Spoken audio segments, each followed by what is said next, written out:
Channel. কেমন আছো তোমরা সবাই? আশা করছি সবাই খুব ভালো আছো। তো আজকে ব্লগটা শুরু করলাম এখান থেকেই। আজকে আমাদের রয়েছে একটা ভাত বাড়ি, চলো যাওয়া যাক। সেখানের জন্যই আমরা হব এখন রেডি। এখানে আজকে তিনজনেরই নেমন্তন্ন রয়েছে, আমার, রাহুলের আর আমার ননদের। এই যে বের করে রেখেছি, এটাই আজকে পরবো ভেবেছি। তো চলো রেডি হয়ে নিয়ে আগে আমরা আজকে আমি পরবো। চলো রেডি হয়ে দেখা যাক। ডটেনকে ছোট্ট ফেস ওয়াশটা আমি ফ্রি পেয়েছিলাম, এটা দিয়ে ফেসটাকে একটু আমি ওয়াশ করে নিয়েছি আজকে। আর এই ময়েশ্চারাইজারটা কিনেছিলাম, এটার সাথে ওটা ফ্রি পেয়েছি। ময়েশ্চারাইজারটা ইউজ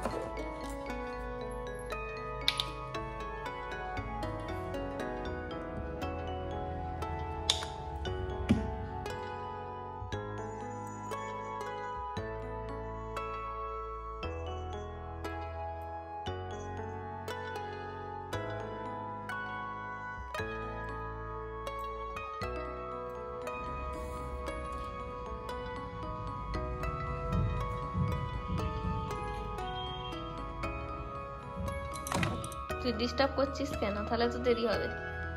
কতক্ষণ লাগবে বলো?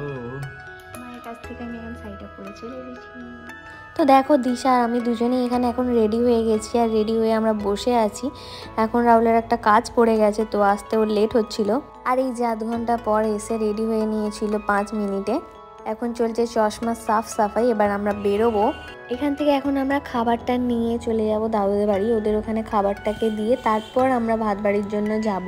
আর এই যে দেখো এখন আমরা চলে এসেছি আমাদের দাদুদের বাড়ি। ঠাকুমা এখানে রোদ্দুরের মধ্যে বসেছিল একটু, আর দাদু ছিল ঘরের ভেতরে, তারপর বাইরে এসে আমাদেরকে বাই করছিল।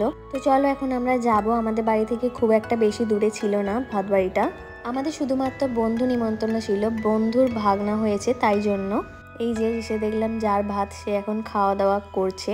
ওদের অনেক নিয়ম ছিল, ভাতের গায়ে হলুদ হয়েছে তার আগে, তখন চলছিল নান্নি মুখ। আমাদের জোর করে খাওয়া দাওয়ার এখানে পাঠিয়ে দিল তাড়াতাড়ি। আজকে অনেক রোদ উঠেছে, আশপাশ দিয়ে প্রচন্ড রোদ আসছিল, রোদ্দুরের মধ্যে আমাদের খাওয়া দাওয়া করতে হচ্ছিল। আমাদের খাওয়া দাওয়া হয়ে যাওয়ার পরেই ওর ভাতের অনুষ্ঠান শুরু হয়ে গিয়েছিল। এখানে ওর মামা নিজেই ওর ভাতের থালা সুন্দরভাবে ফুল দিয়ে সাজিয়ে দিচ্ছিল। দেখো এখানে নিজেই কত সুন্দর সাজাচ্ছে।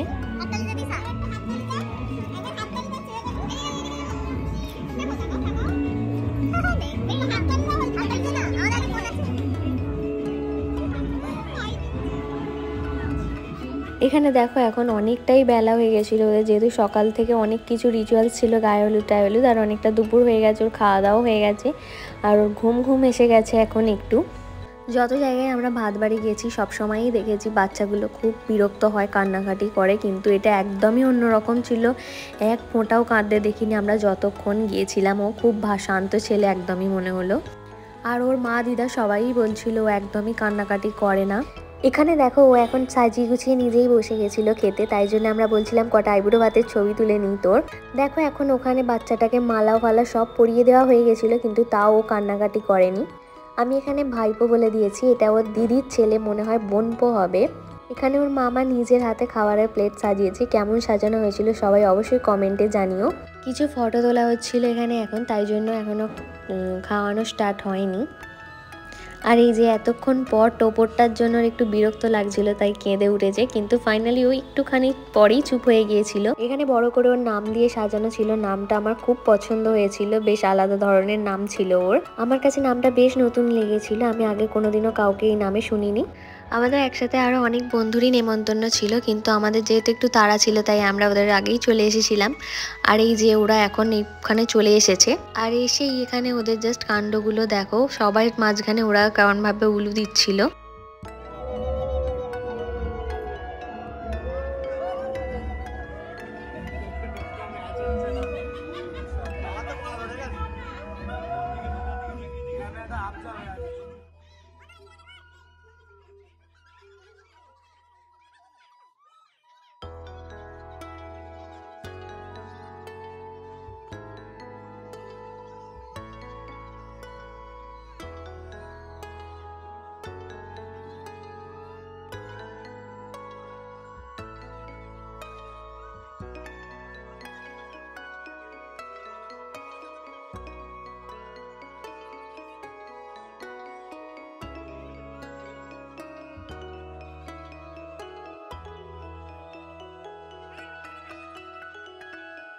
আর এটা দেখো, এটা আমাদের এখানকার শেতলা মায়ের মন্দির। আমাদের সবাই এখানেই আসি, আমরা আমার বাপের বাড়ির সবাই।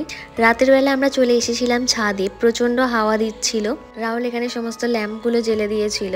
একটু গরম ছিল, তাই জন্য প্রথমেই এসে হাওয়াটা বেশ ভালো লাগছিল, কিন্তু তারপরেই প্রচন্ড ঠান্ডা লাগছিল। আর আজকের আমার এই ভাত বাড়ির ব্লগটা কেমন লাগলো সবাই অবশ্যই কমেন্টে জানিও। পরবর্তী ভিডিও দেখার জন্য অবশ্যই চ্যানেলটাকে like, comment, share and subscribe করে রেখে দিও। দেখা হবে পরের কোনো ভিডিওতে। সবাই ভালো থাকবেন, সুস্থ থাকবেন, আর অবশ্যই আমার পাশে থাকবেন।